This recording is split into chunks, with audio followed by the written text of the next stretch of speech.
In the damp, forgotten corner of the Greenbrier County Sheriff's basement, beneath warped shelving and rust-eaten fire lockers, a single cardboard archive box had collapsed inward from water damage. The smell was heavy. Mildew, rotted glue, and something older than mold. Deputy Elsie Cordell, cataloging flood-ruined evidence for disposal, almost missed the box entirely. It was jammed behind a toppled desk, unmarked except for a barely legible pencil scrawl across its lid. RC-19-A. No barcode, no case number, no log entry. She should have left it alone. Inside, she found a warped photo album, its cloth cover torn and furred with mildew. The pages had melted together, but one remained partly intact. It showed a girl, maybe 7 or 8, seated in a white dress on the front porch of a stone house. Her hands were folded in her lap, but her eyes were wrong. Too large, too knowing, too quiet.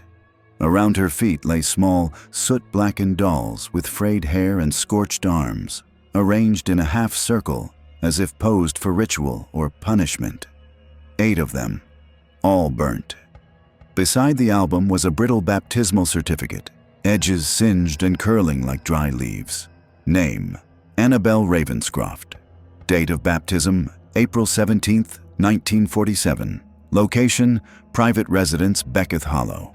Minister, Reverend Josiah Halden. Below that, in faint handwriting, the words, "By blood and breath, she enters."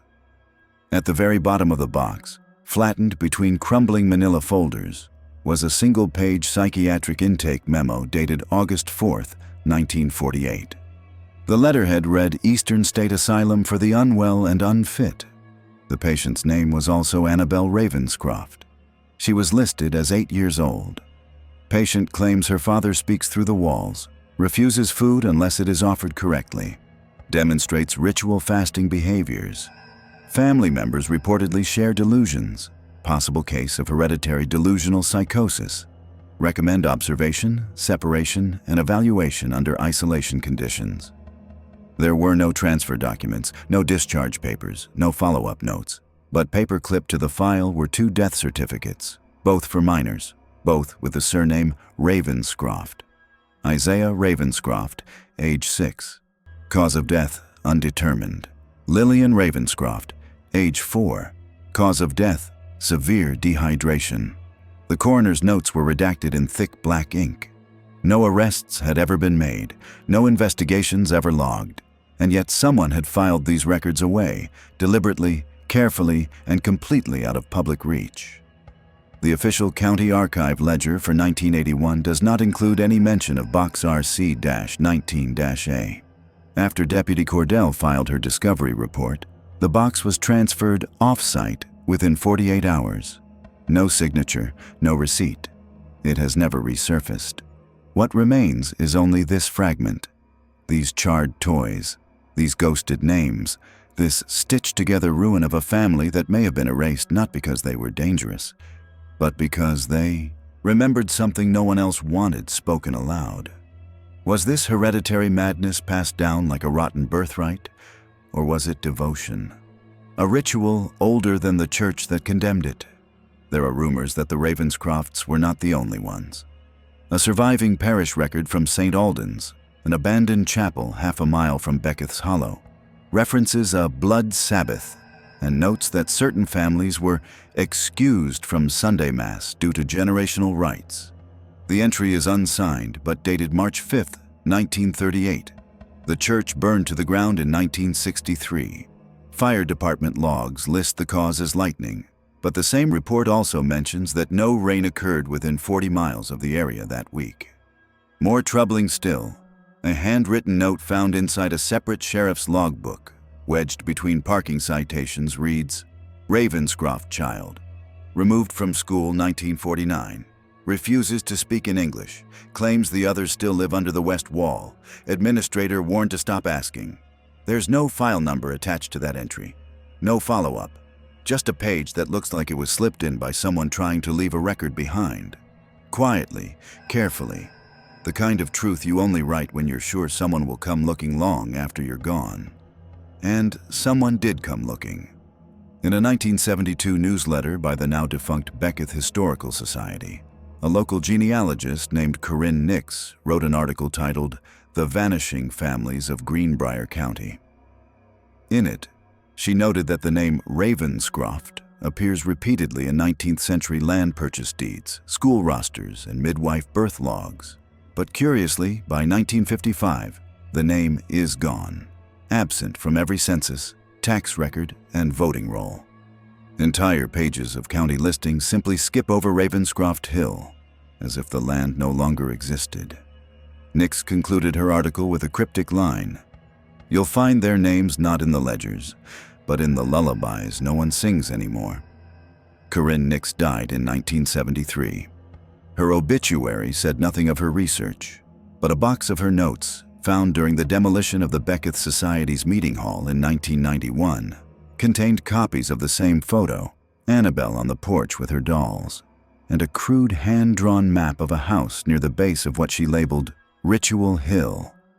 The house is still listed as private property. Satellite images show only a dense thicket of black elder trees. No structure, no driveway, but hikers have reported otherwise. In a 2006 forum post from an old paranormal message board, a user named West Virgil 24 described a day trip gone wrong near Beckett Hollow. Walked into what looked like a yard, found 6 dolls, burnt, one had a nail through its face, heard a child humming behind a stone wall, didn't see anyone, we ran. His post received 3 replies. One of them simply said, "If you hear the hymn, it's already too late." And that's the pattern, isn't it? Burnt dolls, stone walls, a girl who fasts until she hears the voice, a father who speaks through wood, a family erased, not because they were sick, but because the sickness was older than them, older than the soil, and far more contagious than anyone dared admit. When Deputy Cordell found that evidence box, she thought it would lead to closure. Instead, it opened something deeper, something wrong. No birds landed on the power lines outside the archive building that day, not one. Even now, that storage wing has been permanently sealed off, not due to contamination, but because every inventory attempt ends with unresolved items, no matter how many times it's counted. The file that wasn't supposed to be found is gone now, removed, buried, forgotten. But this story still remains, still whispers, still waits for someone to say the name out loud, Annabelle Ravenscroft. And if your kin ever whispered about the Ravenscrofts, if someone warned you about a stone house in a meadow, or if your last name once was something else entirely, tell us. Comment below. Add to what they tried to bury.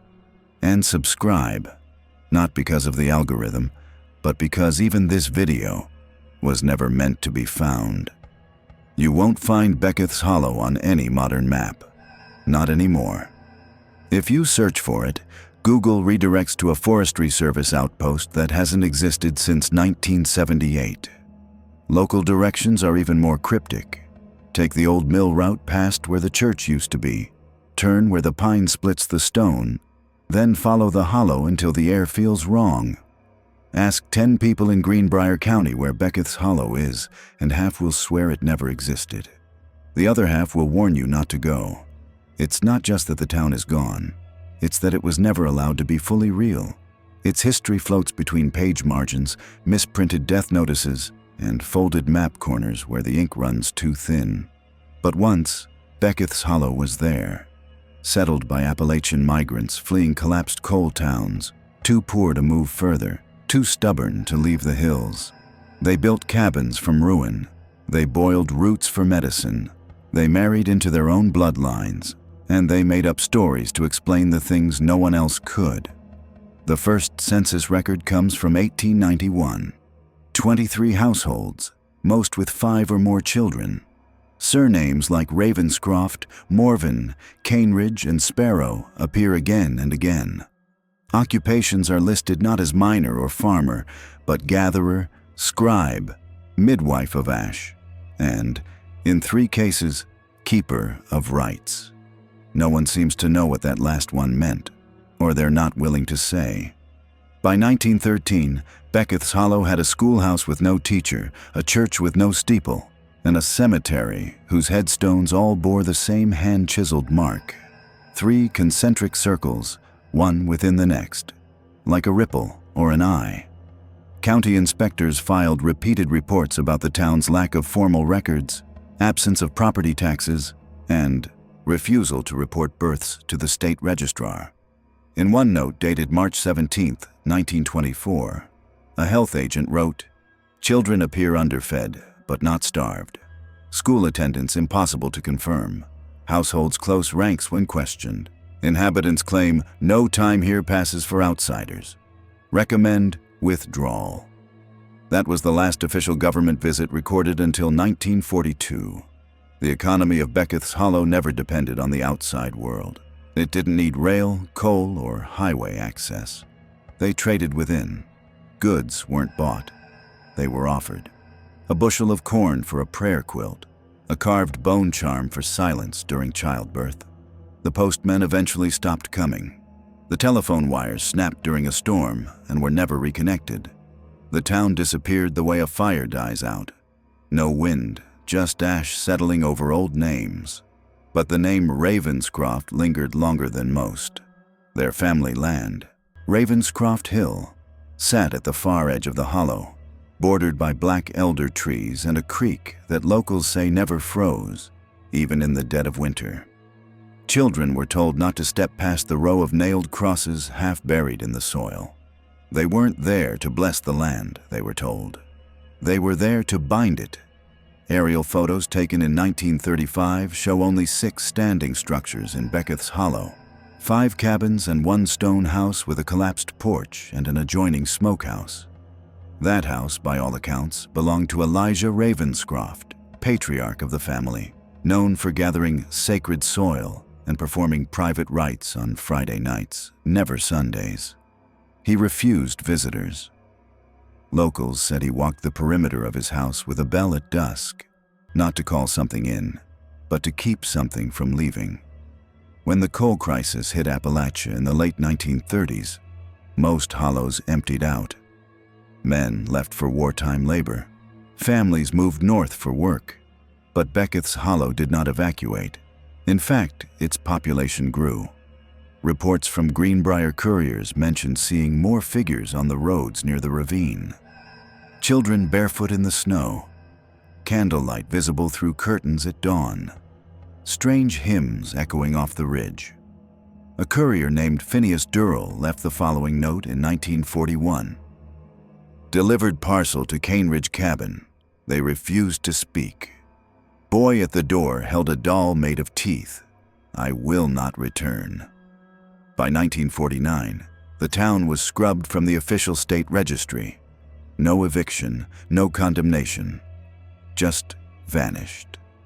The land parcels were absorbed into unclaimed wilderness zones. Property taxes were marked forfeited due to non-contact. No claims were filed, no names were left. And yet, in the decades that followed, the Hollow didn't stay silent. In 1962, hikers from the University of Charleston attempted to retrace the Becketh Trail system. They found the trailhead buried under a rock slide. GPS hadn't yet reached rural West Virginia, and the maps were unreliable. Still, the team pressed on. They returned 3 days, later shaken, reporting an uncharted clearing with unusual stones shaped like teeth, and the distant sound of metal bells. They refused to give a coordinate. In 1976, a reporter from the Charleston Gazette, June Mallory, ran a story titled "The Hollow Where Time Stopped." She claimed to have located Becketh's Hollow using post-war fire insurance records and school withdrawal logs. Her report includes this line, "I found it," or what's left of it. The trees still lean inward like they're listening. The stream hasn't moved in years. I swear I saw a girl standing beneath a window with no wall, but when I blinked, nothing. She died 2 months later. Carbon monoxide poisoning. Same cause as Douglas Felter, the Ravenscroft researcher from Section 1. And yet her notes remain, partially scanned, archived by her niece, and uploaded anonymously to a folklore subreddit in 2020. One of the pages shows a crude sketch of the old Ravenscroft property. There's a scribbled phrase beside the house illustration: "The door only opens for those who never ask." The poetic horror of Becketh's Hollow is not just that it vanished, it's that the vanishing was so complete, so precise, so deliberate, it felt rehearsed, like a ritual. A town doesn't forget its name unless someone teaches it how.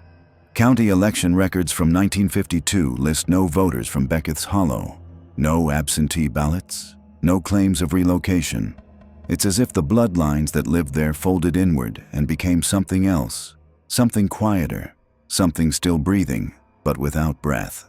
To this day, emergency dispatchers report the occasional call coming from Ravenscroft Hill, a location that doesn't exist on their grid. One operator noted the line carried no return signal, just static. And then faintly, "You are not his mouth." That phrase has appeared before. It was documented in a school report from 1951 when a Ravenscroft child allegedly whispered it during a teacher's roll call. It appeared again in asylum intake notes for Annabelle Ravenscroft in 1948. It is not a phrase native to any known Appalachian dialect, but it returns, again and again. In places, it shouldn't, because Becketh's Hollow may be gone from maps, but it isn't gone from memory. The soil still bears the names, the trees still lean inward, the house still breathes beneath the stone, and those who try to find it, those who dare, don't always return with answers. Sometimes they don't return at all. The further you trace the name Ravenscroft into the folds of Appalachian history, the less it behaves like a family name, and the more it starts to feel like a fracture, one that appears across inconsistent county ledgers, misaligned census reports, and stitched entries in midwife logbooks that replace ink with blood, not metaphorically, literally. According to the Greenbrier County Census of 1900, the first formal mention of the Ravenscroft family places them in Becketh's Hollow. Elijah Ravenscroft, listed as head of household, age 29. His profession, collector of sacred soil. That phrase, like much in this file, has no modern bureaucratic equivalent. The county officials underlined it, but they did not remove it. He was married to Junia Sparrow, a woman who appears in no marriage records, no birth ledgers, and no immigration manifests. Her name survives only in 4 places: one census record, a coroner's ledger from 1917, a baptismal embroidery found in a sealed parish trunk, and a half-burnt prayer quilt now held in storage at the Beckley Folklore Museum. The initials J.S. are stitched into the hem, beside a row of concentric circles, each smaller than the last, until the thread disappears entirely. From these records, fragmented, inconsistent, and often deliberately obscured, we learn that Elijah and Junia had 7 children. Not one of them completed a full school year. Only 2 appear in official birth logs. One, Isaiah Ravenscroft, is listed as departed to Shadow Pilgrimage. That phrase appears nowhere else in any Greenbrier record. And yet it recurs later, on the back of a funeral card found in an abandoned Bible at the Ravenscroft home site in 1999. The Ravenscroft children were born between 1901 and 1919. Their names, Isaiah, Annabelle, Lillian, Elias, Miriam, Caleb, and Ruth, each correspond to entries in a 1930 St. Alden's Church baptismal register. But these entries are annotated with strange footnotes: initiated in blood, vessel confirmed, bound to the west wall. These aren't sacramental notes. They read like liturgical instructions or warnings. By the time the 1940 census was conducted, the Ravenscrofts had vanished from the National Register. Not moved, not deceased, vanished. Their land remained tax-exempt, unclaimed, and marked inherited through private right. County officials made 3 attempts to inspect the property. All were turned away by community members. No law enforcement follow-up was recorded. One field agent wrote simply, "The family is present, but not visible." It's easy to romanticize the myth Backwoods mystics, secret faiths, misunderstood folk healers. But there's more here than whispers. Death certificates tell a darker story. Between 1923 and 1955, 6 children bearing the Ravenscroft surname died within Greenbrier County, all under the age of 10, all with causes listed as failure to thrive, unspecified withdrawal, or in one case, cognitive suffocation. The last term was flagged by a state auditor in 1961. No autopsy was performed. 2 of those death records were clipped to the psychiatric file of Annabelle Ravenscroft in the box Deputy Elsie Cordell unearthed in 1981. The story of the family doesn't disappear. It dissolves. It threads through hidden notations, unsigned ledger slips, and medical documents that seem afraid to commit to a cause. Take, for instance, the 1948 Eastern State Asylum file. Annabelle's intake interview included the phrase, "My father speaks through the wall, but only if the offering is warm." This would be easy to dismiss as delusion, if not for the fact that the exact sentence appears again in a school teacher's disciplinary log for a boy named Caleb Ravenscroft, dated April 1937.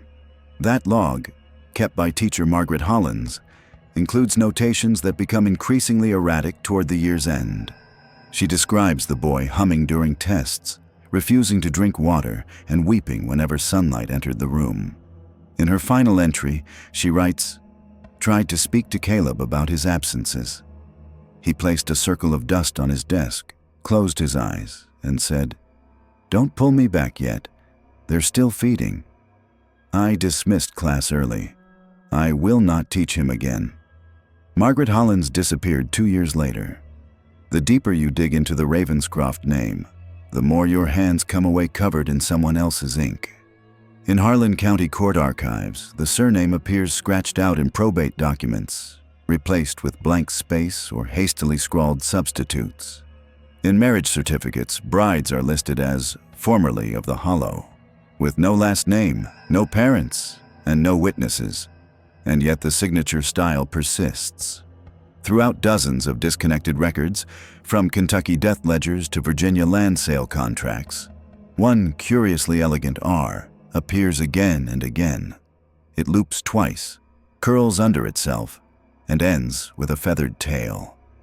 That same R is stitched into the hem of Junior Sparrow's prayer quilt. That same R signs a hospital release form for a woman named Eliora R. in 1973, in Charleston. She listed her birthplace as Where the Bells Wait. A 1984 genealogical investigation by Dr. Lenora Purvis concluded that the Ravenscroft family either changed its name deliberately or was absorbed into surrounding bloodlines. Her report, suppressed by the state's historical registry due to insufficient documentation, included this chilling footnote: "The absence of burial markers is not accidental. The Ravenscrofts did not enter their dead. They encased them." That word, encased, was never explained. Even stranger, a Greenbrier County land survey from 1957, one of the last to include Becketh Hollow, shows an anomaly beneath the terrain where the Ravenscroft home once stood. A dense mass in the soil, circular, nearly 15 feet wide, described as non-rock, hollow core density, with unknown organic echo. The surveyor's note simply reads, "It rings when tapped," like something was sealed.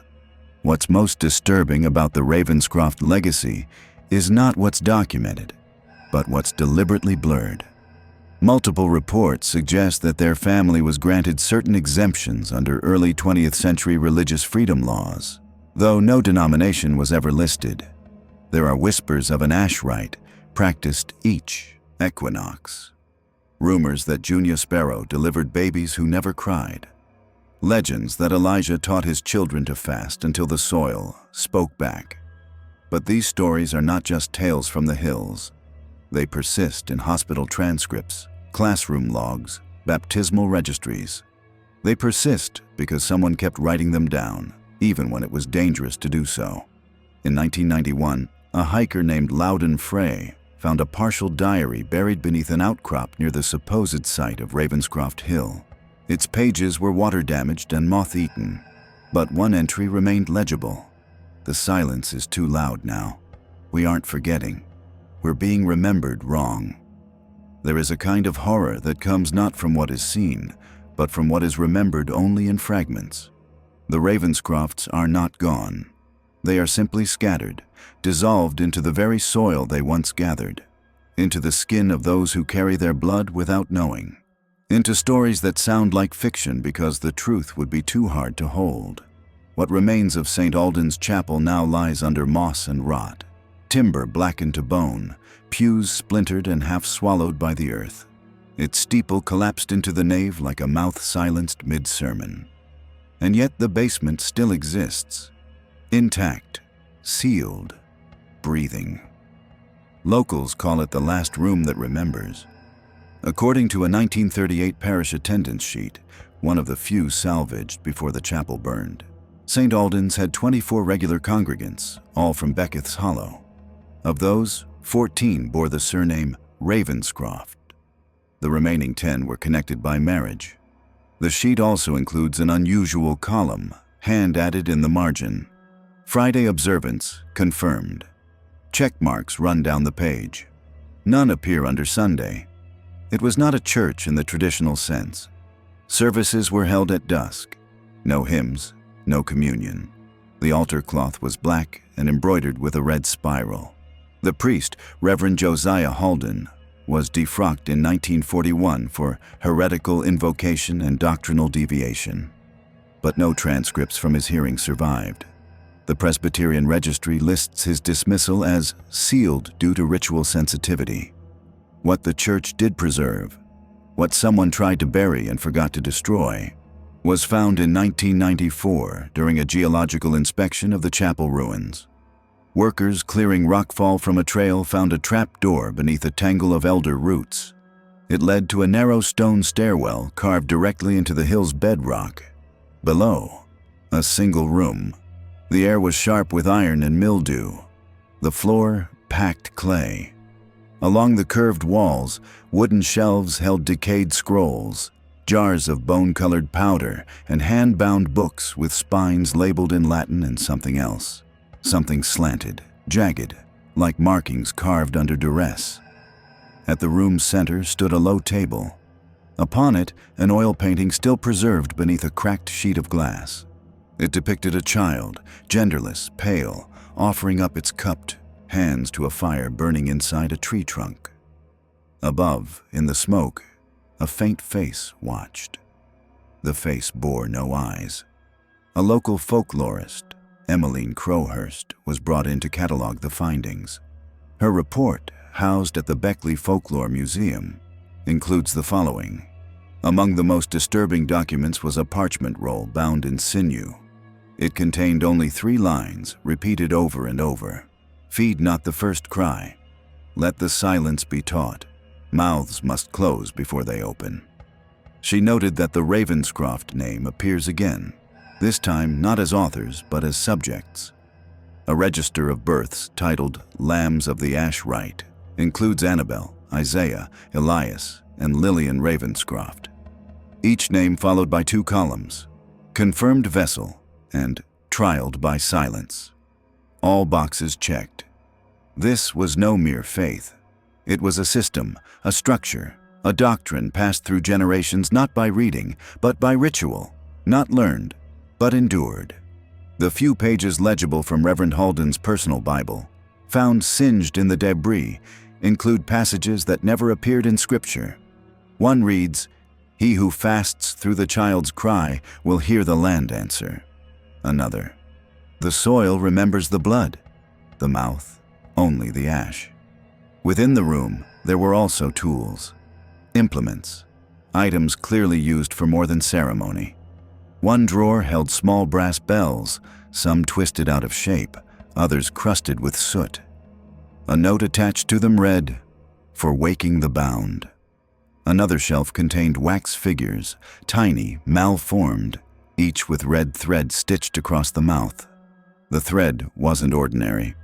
Later analysis showed it was composed of human hair, woven with what appeared to be horse sinew. DNA testing inconclusive. At the far end of the room, tucked inside a cracked stone cubby, was a cloth-bound notebook. Its pages had bled together from decades of condensation, but the first was still intact. It bore no title, just a phrase: "We were never meant to speak first." That same phrase appeared decades earlier in Annabelle Ravenscroft's 1948 psychiatric intake, when she refused to answer questions until the recorder was turned off. The attending physician wrote, "Patient states that sound before silence is considered offering out of order." She would not elaborate. Shakes when asked to explain. The phrase resurfaces in 1967 in a missing persons report from Wetzel County. A 10-year-old girl named Ruth Ann Clay disappeared from her backyard during a game of hide-and-seek. Her older brother, the last to see her, told police, "She said we were playing wrong. She said we weren't waiting for the hush first." Her body was never found. But 3 days later, a cloth doll with its mouth stitched shut was discovered in the family's mailbox. Local folklore often frames the Ravenscrofts as heretics, witches, backwoods cultists, but that explanation feels too easy, too clean. The truth, if there is one, lies not in the rituals themselves, but in the reasons no one ever stopped them. In 1942, a teacher's assistant at Becketh School filed a report citing rumored punishment rites being used on children from Becketh Hollow. Her complaint was dismissed. The school's principal, who had ties to St. Albans, wrote in response, "These are private matters. They are not for the state's hands. The children learn obedience before language. It is their way." The assistant resigned the next day. She left no forwarding address. Why did no one intervene? Why were these rituals, so clearly invasive, traumatic, and dangerous, allowed to continue? The answer may lie in a sealed court document found in Greenbrier's probate archive. Case File 72, ARC 19. Though most of its contents were redacted, one page was marked "for internal use only" and includes a chilling admission. Due to inherited exemptions granted under the Religious Freedom Charter of 1906, families of the Hollow, including but not limited to the Ravenscrofts, were granted spiritual autonomy. This includes, per Charter Clause 3F, the right to perform ancestral rites provided they are documented in written or oral tradition. The county recognized the rituals. It respected them, legally, which makes St. Albans not just a ruin, but a crime scene sealed by permission. In 2002, a freelance documentarian managed to sneak into the chapel basement before the state sealed the trapdoor. His footage, grainy, poorly lit, shows a woman's voice reading aloud from a scroll in the room. One frame shows the corner of the central painting. Behind the child offering flame, another figure stands just at the edge of visibility. Its hands are inverted, its mouth stitched. The final minutes of the video cut to black. Then a single sentence in white letters: "We said it wrong." It hurt us. The original video was removed from hosting within a week. DMCA claim filed by an entity called Rights Oversight Council. No organization by that name exists in state records. So what happened in the basement of St. Albans?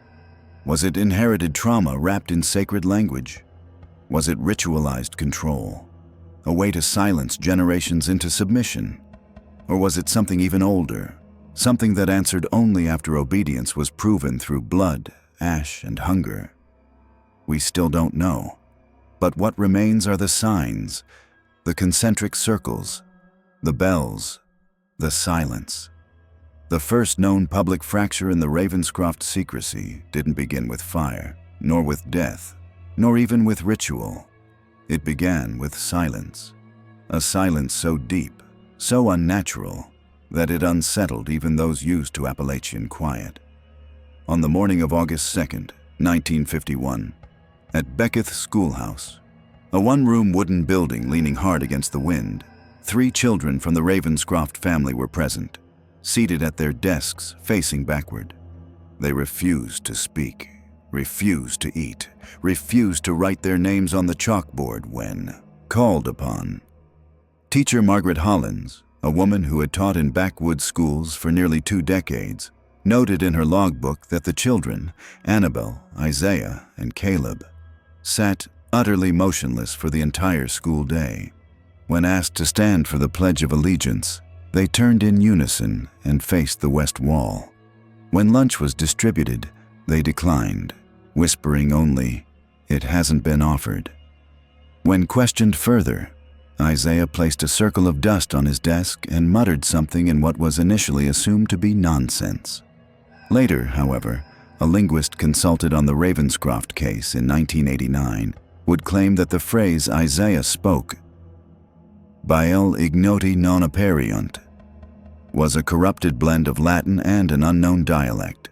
A rough translation, "The unknown bells do not open." That day's school log, preserved by the county due to the events that followed, shows increasing alarm from Hollins. Her handwriting grows shaky. A final sentence, scrawled in haste, reads, "The air changed. The floor felt like it breathed beneath them. I dismissed early." She sent the class home 2 hours before the bell.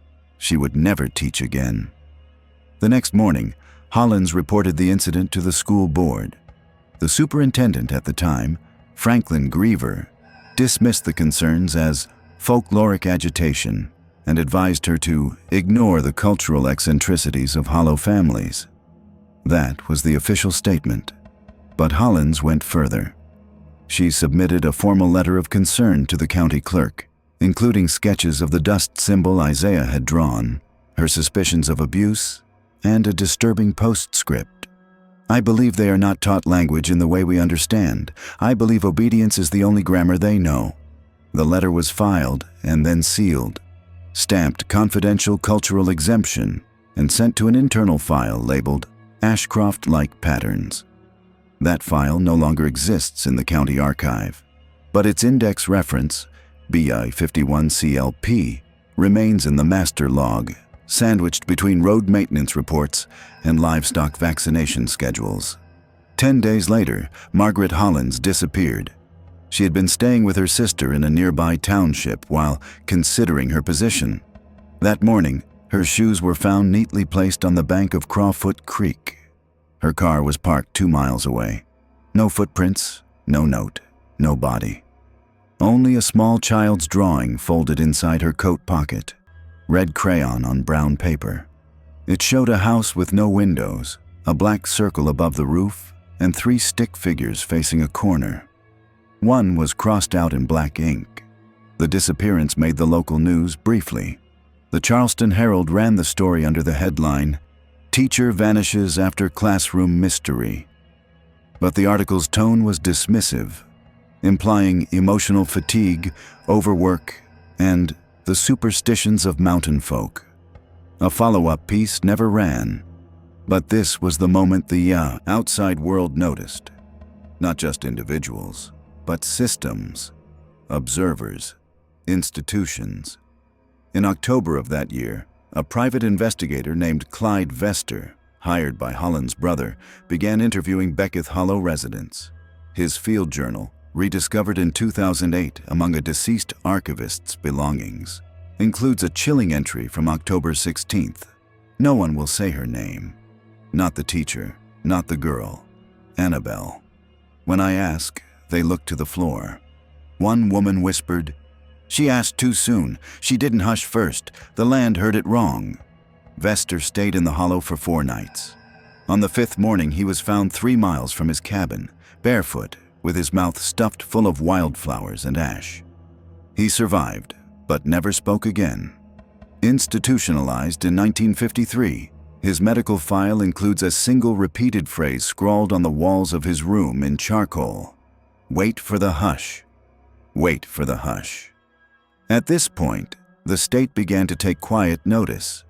Internal memos from the West Virginia Department of Cultural Affairs, declassified decades later, show discussion about religious encroachments on youth safety in Beckett Hollow.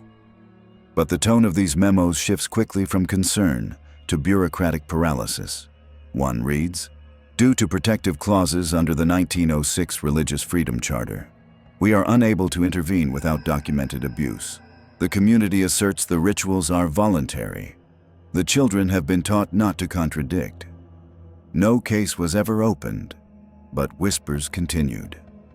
In 1954, a traveling preacher, Reverend Maurice Danvers, reported a deep wrongness during his visit to Beckett Hollow. His diary, preserved by his granddaughter, describes a Friday evening walk through the town. No dogs, no wind, a child standing barefoot in the field, humming a tune I swear I've heard in a dream. They offered me bread, black as pitch. I asked what it was for. The child said, "For your silence." I didn't eat. Danvers died 3 weeks later from a heart attack. He was 42. That same year, the Ravenscroft family name vanishes from all school records. No withdrawals, no reassignments, just missing spaces in attendance logs. Substitute teachers were brought in for 2 weeks. The reason listed, unfit continuity. What that phrase meant remains unclear. More troubling is that following Holland's disappearance, an unofficial policy seemed to form among county administrators. Do not press the hollow. Do not request forms. Do not inspect the church. Let sleeping land lie. But even silence echoes when you listen closely enough. In 1965, a group of graduate students from Marshall University studying Appalachian linguistic drift came across a cluster of undocumented dialect in rural Greenbrier. The students referred to it as broken tongue, words backward, names withheld, every sentence built to avoid stating subject or action. When they traced the source, it led to a single family line, a surname given only as ER. When shown a photograph of Annabelle Ravenscroft at age 9, one student remarked, "That's her. That's the girl who didn't speak until she cried." But they didn't follow up. The tape from that interview went missing. The thesis was never submitted. This is how the outside world noticed, not with a flash, but with a long, slow recognition. A feeling of something off that no one could quite name, and that many refused to acknowledge. A child facing a corner. A teacher gone without trace. A preacher offered silence as sacrament. And a land that never asked for permission, only obedience. There is a certain pattern that recurs in suppressed history. Not a rhythm, not a prophecy, but a human pattern. One person always tries to tell the truth too early. One person remembers, speaks, and vanishes. For the Ravenscroft lineage, that person was Eliora. She was admitted to Eastern State Asylum on a rainy morning in March of 1973. Age 19. Height 5 feet 3 inches. Eyes gray. Occupation none. Her medical intake form noted malnourishment, ritualistic scarring, and involuntary vocalization of phrases not understood by intake staff. But what caught the attention of the attending physician was the way she walked into the room, barefoot, silent, and carrying a circle of ash folded into a page torn from a Bible. On that page, she had written only one thing, in a delicate, curling hand: "I am the mouth they left open." Eliora Ravenscroft was listed as last known survivor of the Beckett Hollow line. No records showed a birth certificate. She was not in the state's foster system. No driver's license, no school enrollment. Her admittance form says she was brought in by a man who refused to give his name, a man who wore an outdated wool coat and left no return address. He said, "She won't eat again until someone hears it." Then he walked out. Never seen again. The first session with Eliora was conducted under mild sedation. The attending psychiatrist, Dr. Howard Bell, documented what he later called ritual disclosure behaviors. She drew concentric circles in the air before answering any question.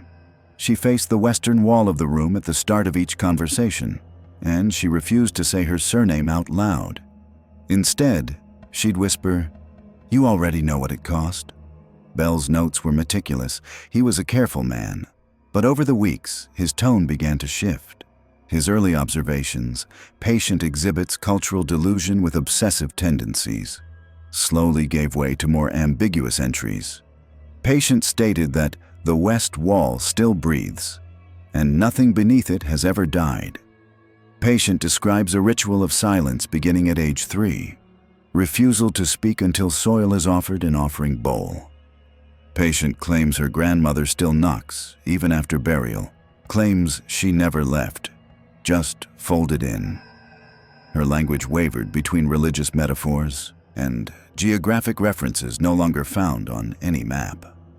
She spoke of the turning hour, the fast of inheritance, and the silence that grows teeth if fed too soon. Staff assumed she was schizophrenic until the drawings began. On her 12th day at Eastern State, Eleora was given crayons during art therapy. She used only red and gray. Her first drawing depicted a house with no windows, again. Behind it, black trees. In the center, a child on their knees, their mouth stretched open unnaturally wide.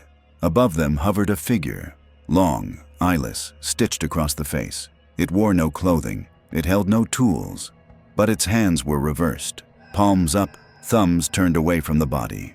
Staff dismissed the image as the product of delusion.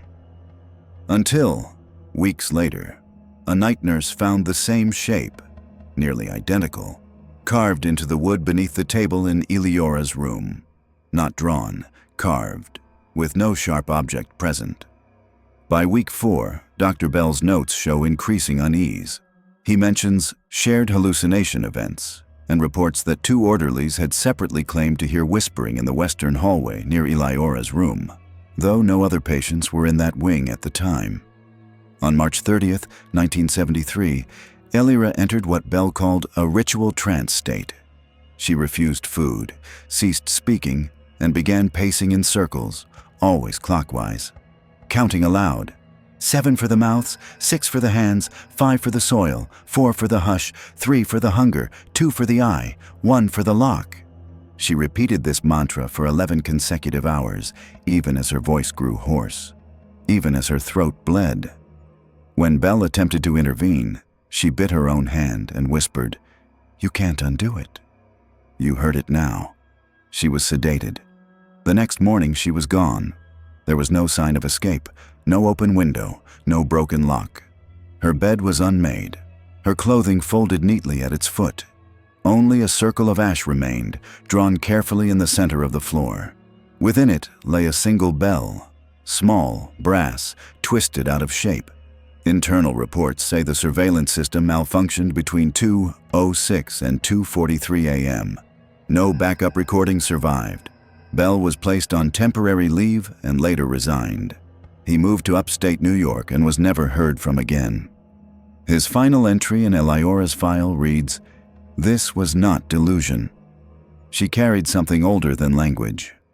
I do not know what she offered, but I know now why she could not keep it."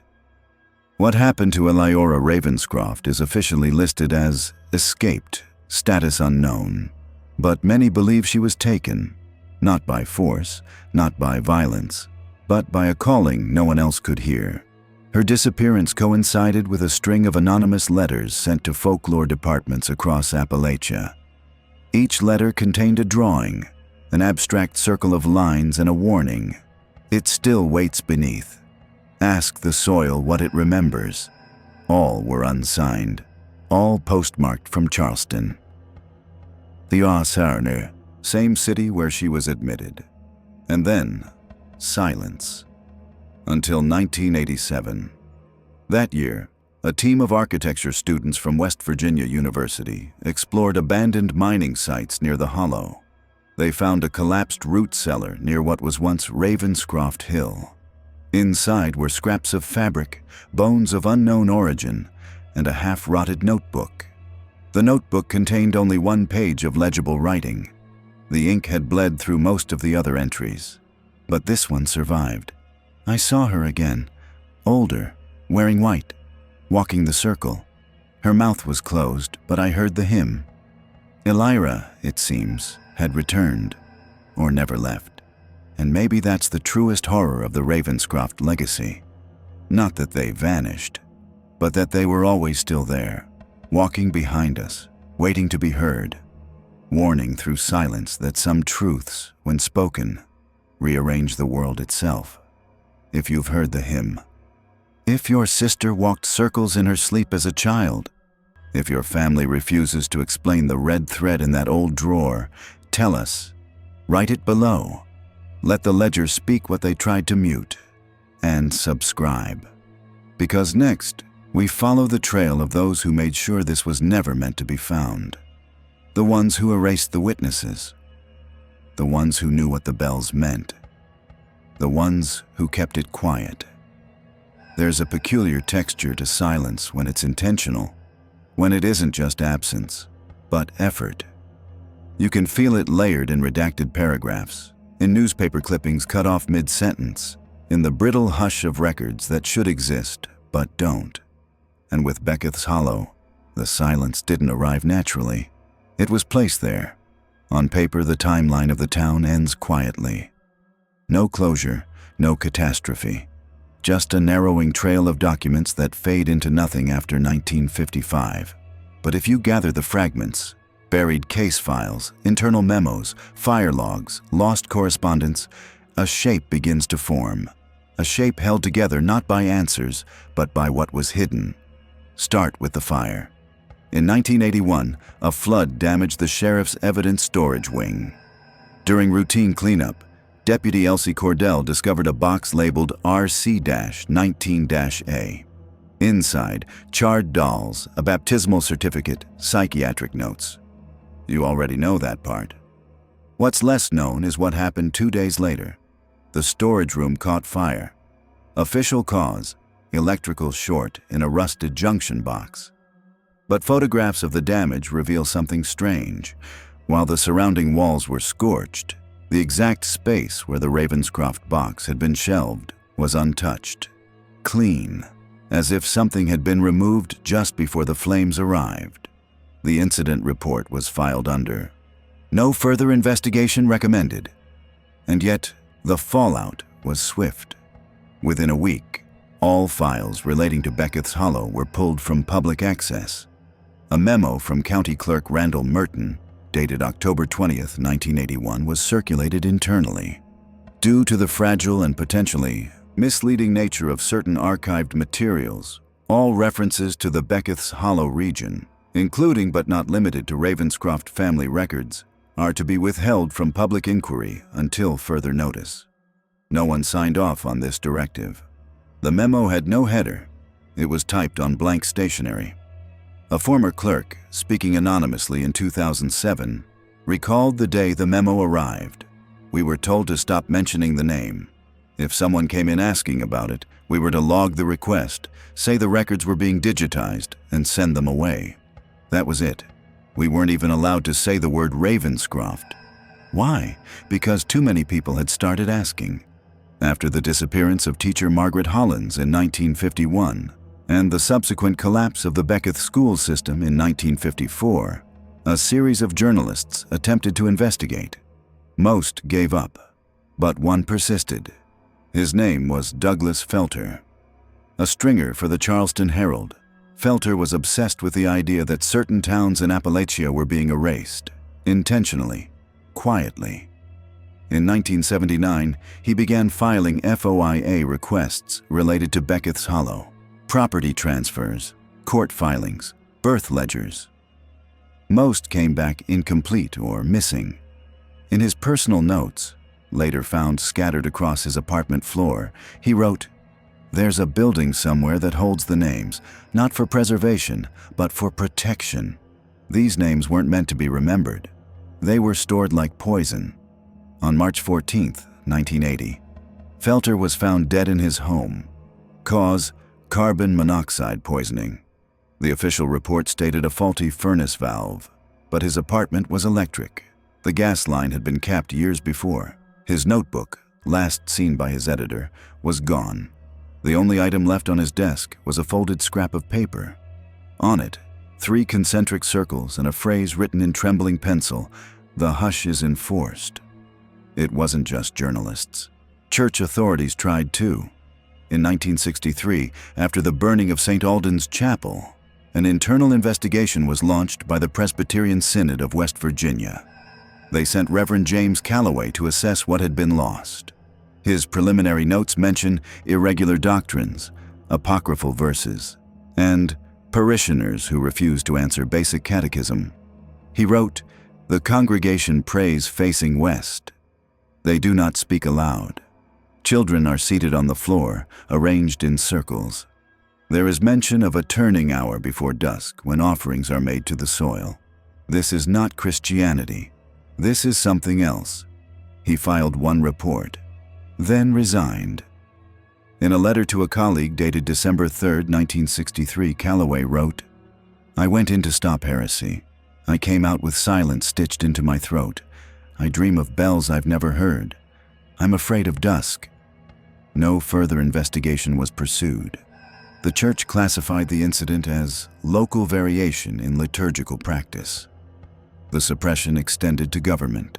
Agencies' records from the West Virginia Department of Public Health between 1950 and 1970 show dozens of requests for follow-up inspections in Beckwith's Hollow, complaints of child malnutrition, suspected isolation abuse, and unregistered births. Most were labeled unconfirmed or inconclusive. Several were inexplicably marked "Do Not Pursue" in handwritten red ink. An interoffice memo from 1961, obtained in a 2002 lawsuit unrelated to the Ravenscrofts, contained a note from a senior investigator. "We are not to disturb ancestral claimants under Charter 3F. Let the soil tend its own." No one could identify what Charter 3F actually referred to. It's not listed in any state or federal code book. That phrase, ancestral claimants, would reappear 2 more times in the 1970s. Once in the margins of a school zoning map that excluded Beckwith's Hollow, and again in a 1977 police report related to ritual trespass on private land owned by a man known only as E. Ravenscroft. That report was shredded. The officer who filed it, Corporal Lena Trask, was reassigned within a month and later retired early, citing deteriorating health due to internal stress. In her resignation letter, she wrote, "There's a room in the archive basement with no key, just a mark. I was told never to ask, but I heard something move behind it. If it sounds like conspiracy, consider this. The state didn't deny Beckwith's Hollow existed. They just made it so no one could prove it. If you search land deeds, you'll find records ending in 1952. If you request death certificates, you'll receive half-scanned copies missing dates and causes. If you look up the Ravenscroft name in any digital database, you'll find an error message in place of an index. And the people who might know, they either vanished or were made to forget." In 1994, a woman named Carla Phelps contacted a local historian claiming her grandmother had grown up in the hollow that wasn't. When pressed, Carla said her grandmother refused to say the town's name aloud. She only called it the Mouth's Cradle. Carla later withdrew her claim. No reason given. When contacted again in 2003, she denied ever making the statement. The suppression was never a single act. It was a system, a lattice of omission, redaction, and fear so tightly woven that even those who once knew stopped knowing. But the proof remains in the absences, in the fire that stopped just short of the box, in the reports with no names, in the resignation letters filled with metaphors, in the houses that don't appear on satellite images, but whose shadows still fall when the wind's just right. There are places that vanish without warning, roads swallowed by forest, towns erased from memory. But some things don't vanish. They just wait. And the Ravenscroft house has been waiting for a very long time. It was never listed in official property records. Never received a mailing address. But if you followed the Elder Line Trail that veered off the old Beckwith logging road, half flooded in spring, impassable by winter, you'd eventually reach a rise in the land. A gentle hill, unnaturally round. At its summit, a clearing that locals stopped visiting after 1954. There, standing crooked but intact, is the house. Stone foundation, timber frame, slate roof partially caved in on the east side, no glass in the windows, a door that doesn't seem to open or close, it just stays shut. The boards that cover it have nails on the inside. The house was first rediscovered in 1987 by two anthropology students from Ohio University, Max Ellison and Sarah Darrow, who were researching rural Appalachian belief systems. They had heard whispers about the hollow, about the Circle House, and hiked 6 miles from the last marked trailhead with a compass, a camera, and a cassette recorder. They never released their full findings. But in a letter Sarah wrote to her advisor, found years later in an estate box auction, she described the house as an architectural wrongness. She wrote, "It didn't feel abandoned. It felt paused, like someone had stepped out just before we arrived and was waiting to return. The wind didn't move through it, it moved around it. And the chimney smelled like wet milk and salt. I don't know why, but I almost cried." Sarah never returned to graduate school. In 1999, a family attempting to reclaim ancestral land near the hollow made contact with the house again.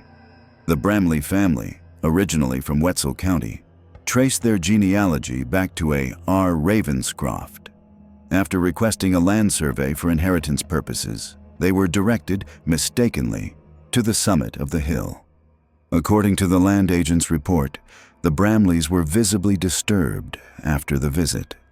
They refused to return to the site, abandoned their claim, and left the state entirely within the year.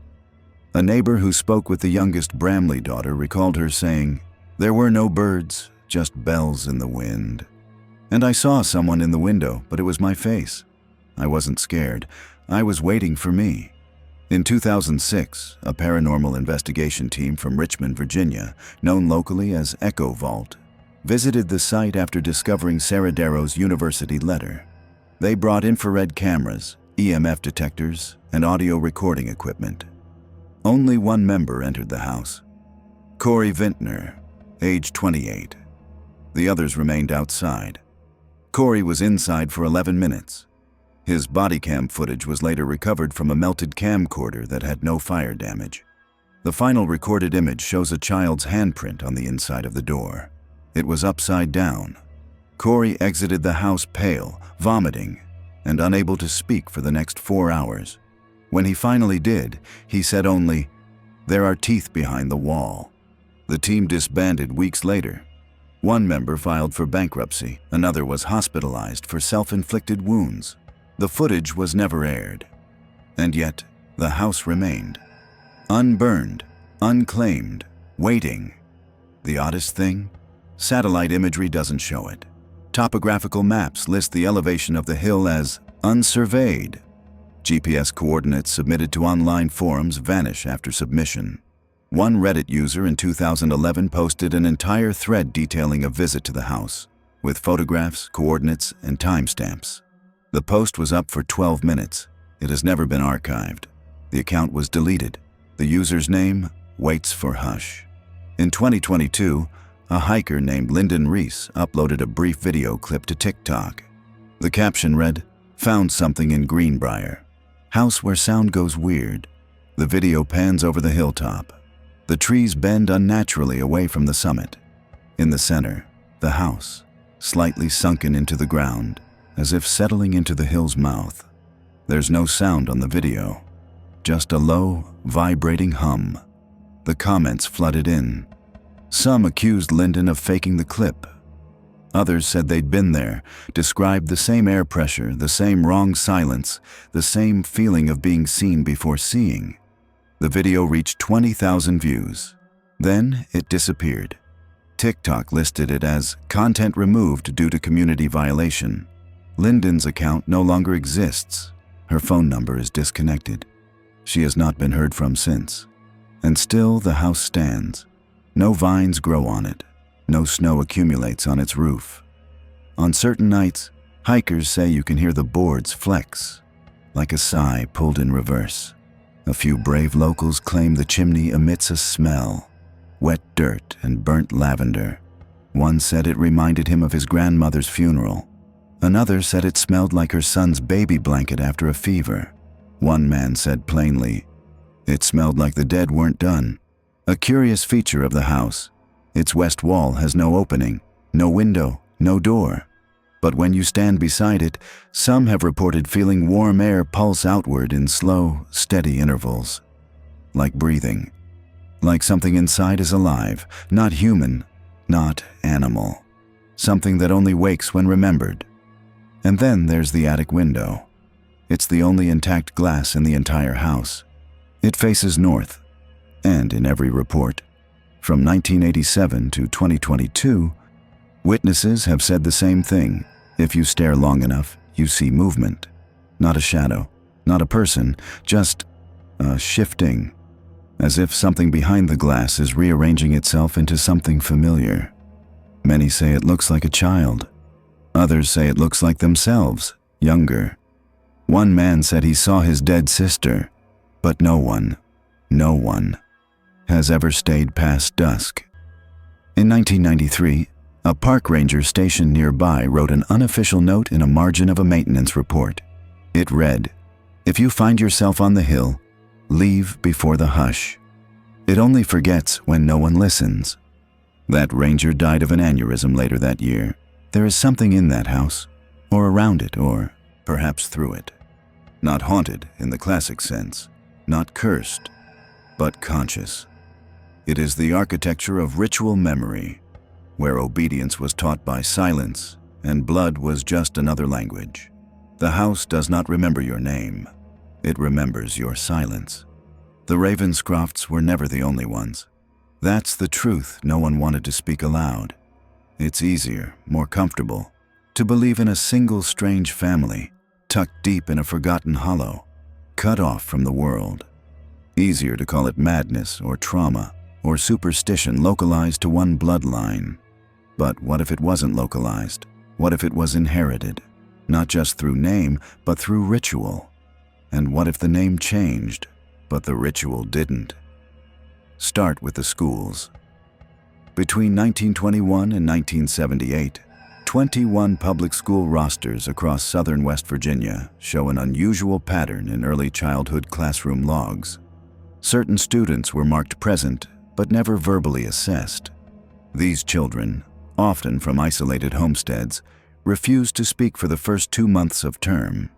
When prompted, some faced the corner, some hummed, and some, according to teachers, exhibited mirror discipline, responding only when another child was punished.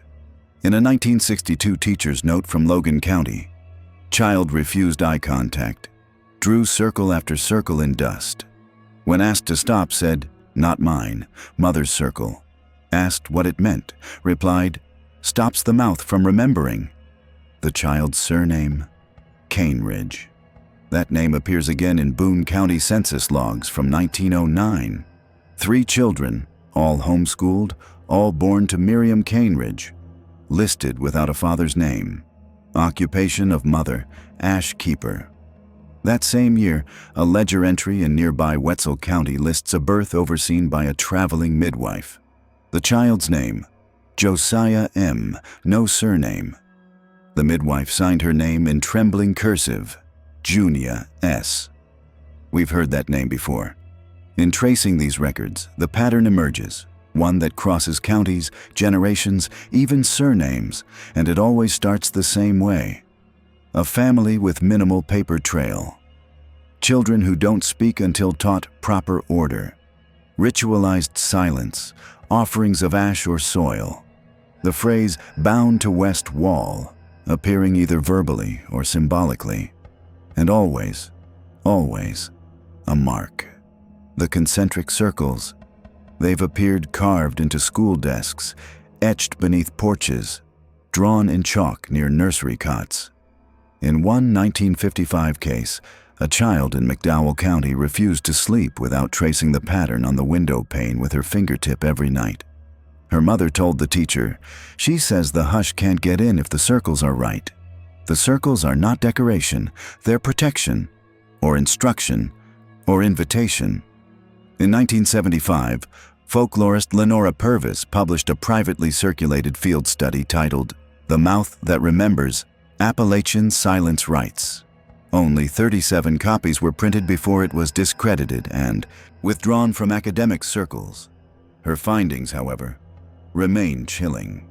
In the study, She outlined over a dozen families across southern Appalachia, all seemingly unrelated, who reported children spontaneously drawing sigils, repeating mantras in sleep, or refusing food unless it was offered.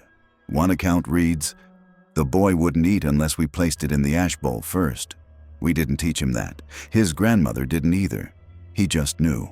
Another, "She sat with her back to us at meals, wouldn't say grace, only said, 'The hush eats first.' We thought it was pretend, but then we found the bell." The bell is another constant. Small, brass or iron, often warped, found buried near thresholds or hidden inside walls. These bells appear across at least 6 properties with ties to the Cainridge, Morven, and Holloway families. In one disturbing case from 1978, a renovation crew in Fayette County unearthed 7 bells beneath the foundation of an old farmhouse. Each was wrapped in cloth, its clapper removed and tied with red string made of mixed thread and hair. The house was owned by the Ashcroft family, a name long believed to be unrelated, but a death record from 1943 shows Lillian Ashcroft, age 6, died of voluntary malnourishment. Cause of death: refused to consume non-ritual food. Her mother's maiden name: Ravenscroft. This isn't coincidence. This is lineage. The names may change: Cainridge, Ashcroft, Morven, Holloway. But the behaviors do not. The ritual repeats. A script passed down in whispers and stares, a logic outside modern language. Some families forget it. Others remember too well. In 1980, an anonymous call was placed to a Charleston journalist covering Appalachian educational neglect. The caller claimed to be a school teacher in Greenbrier. Her voice was described as calm, tired. She said, "They come in knowing the hymn. Not the words, just the hum.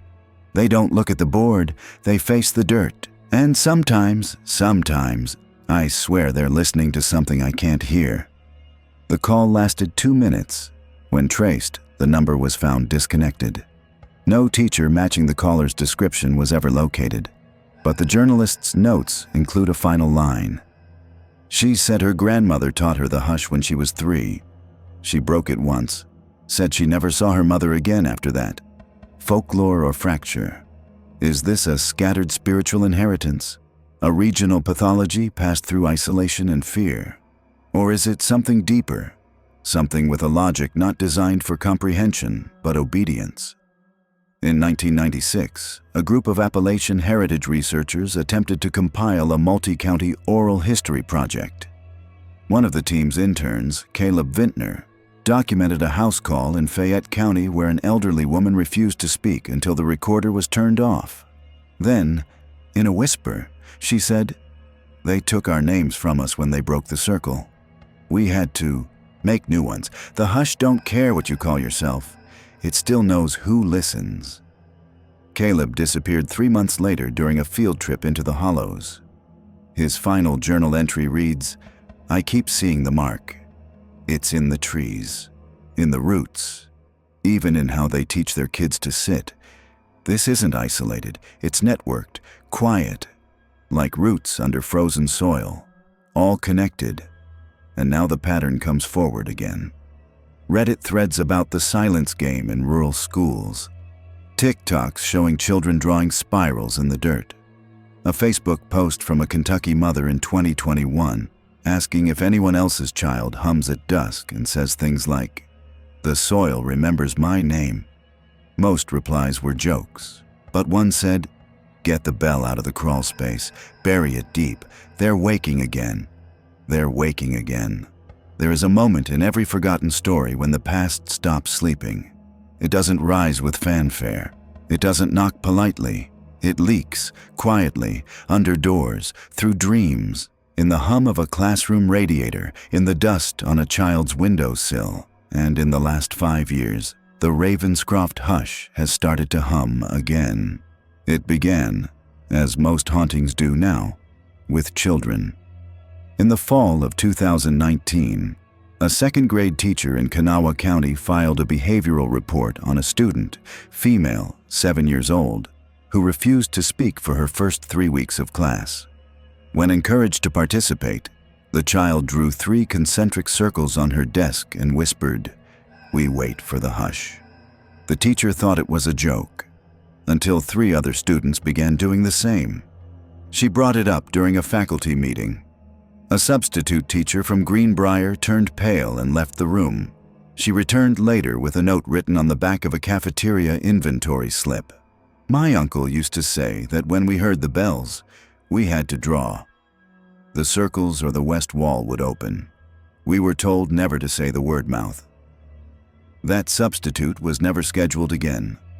Later that year, a woman in rural Kentucky, name withheld, posted to a parenting forum asking if anyone else's child spoke in voices not theirs. She wrote, "He wakes up humming. It's not a song I know. He says it's for the soil. He said his name isn't his name anymore." The post was deleted after 2 hours, but it was screenshotted and re-uploaded to r/obscure folklore, where a user named Westwall92 replied, "Same thing here. My daughter asked me where her offering bowl was, said she couldn't eat until the hush passed through the bricks." The comment received 127 upvotes before the thread was locked. But the signs weren't just anecdotal. Police logs began to reflect them. In January 2021, the Charleston PD responded to a call about suspicious chanting outside a residential duplex.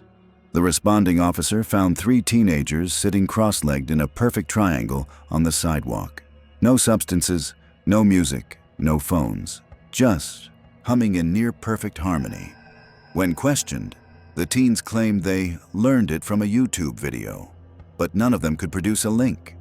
And when one of the officers asked what the humming was for, a girl with red chalk under her fingernails said, "We're helping the silence find its new name." The officers did not file charges, but one wrote a private note in the margin of the report. One of them had drawn the circle on their hand, not in ink, looked like ash. In early 2022, a private Facebook message began circulating among folklore researchers. The sender's name was withheld, but the message was clear. It's back. Not the name, but the pattern. "My niece hums every Friday. She fasts without being told to. She says the bells are remembering her. She's never been to church, but she built a circle in her closet from pine cones and dirt. We didn't teach her this. She inherited it." More researchers began noticing similar cases.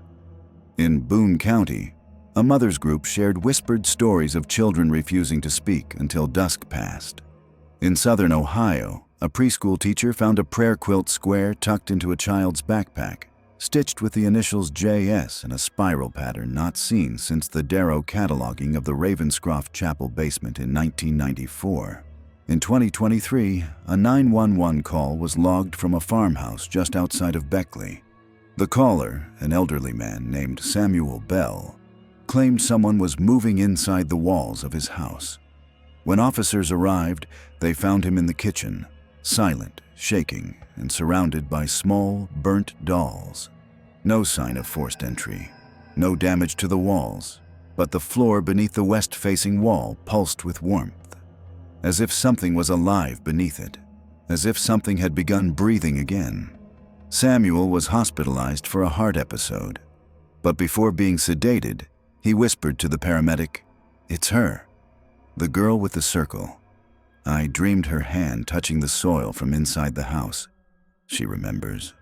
The file was marked psychological distress.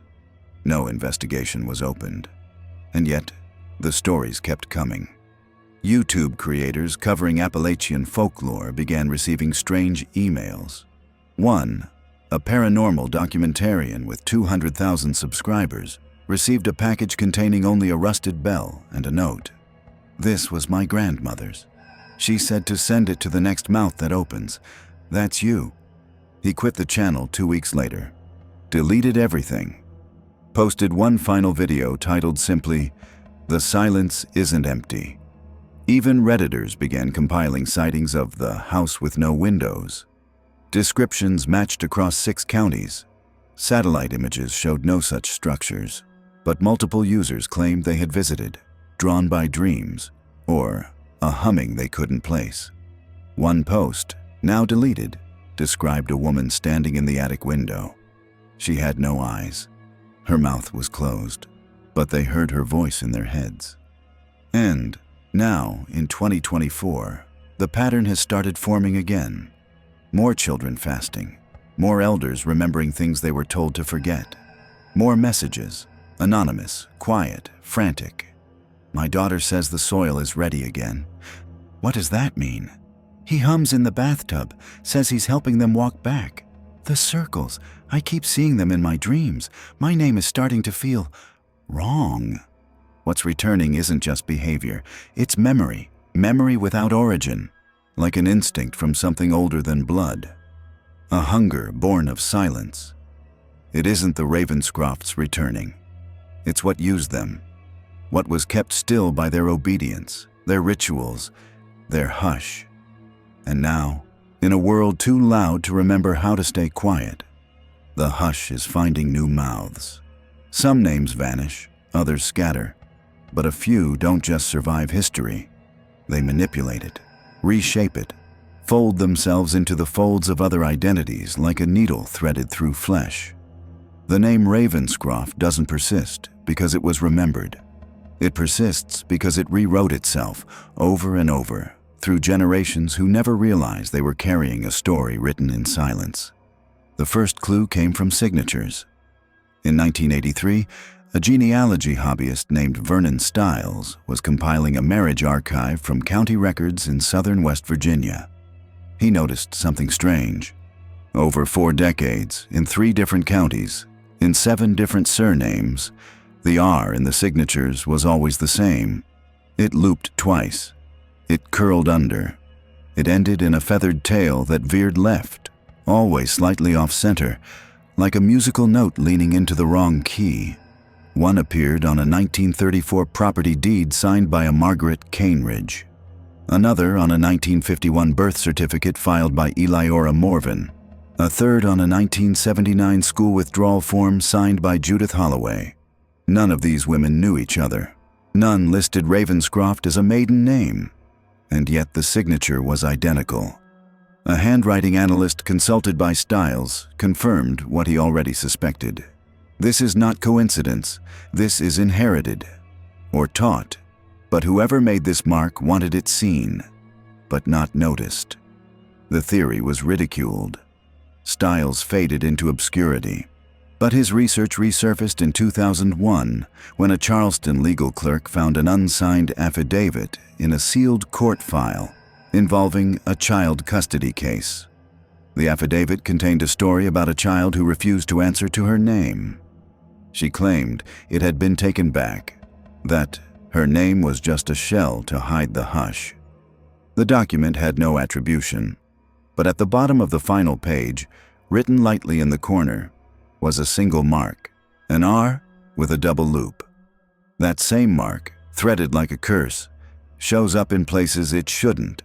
A 1965 asylum admittance form in Pennsylvania, a Kentucky property lease dated 1982 under the name R. Crofton, a 2004 baptismal log where the priest noted, unusual form of cross, made by godmother, resembles stylized R. Each time the name shifts, but the presence doesn't. It doesn't matter what they call themselves, Cainridge, Morvan, Ashcroft, Holloway. Something keeps returning to the page, not as a person, but as a presence, a signature that insists on survival. Even more chilling is the voice that accompanies it. In 2020, a high school guidance counselor in Fayette County reported that 3 students, unrelated, had written the same phrase in their journals. The name is behind the name. When questioned, they claimed they didn't remember writing it. One said, "I just knew it, like I was told it when I was asleep." Another added, "It didn't feel like a sentence. It felt like a door." Psychologists dismissed it as coincidental, until the counselor discovered that all 3 students had middle names previously associated with Ravenscroft offspring born between 1902 and 1915. Not first names, middle. A breadcrumb trail the record books didn't index, but the silence did. And then came the file that shouldn't exist. In 2022, a FOIA request unrelated to the Ravenscroft story regarding rural birthright land claims accidentally included a sealed memorandum titled Anomalous Redundancies in Appalachian Name Lineage Registries. It detailed a statistical anomaly in name permutations across isolated mountain communities, specifically the recurrence of RVCT combinations in surnames over multiple generations, despite no known etymological basis. The memo ends with a line blacked out entirely, except for 3 words written beneath it by hand: "The mouth remembers." A few weeks later, the server hosting that memo went offline. The clerk who retrieved it resigned. The public copy of the file no longer exists, but a backup screenshot remained. It was archived by an independent researcher cataloging genetic memory in folklore transmission. And what he found was worse. He ran a handwriting overlay of 30 signatures spanning 120 years. The matches were perfect. The pressure, the loop, the hesitation on the final tail. One hand, many names. Not metaphorically, literally, as if the same person had been signing their name again and again, using different faces, different lives, a shape wearing different skins, but beneath it all, unchanged. What happens when you say the name? When you speak the name Ravenscroft aloud, intentionally, clearly, something strange occurs in certain records.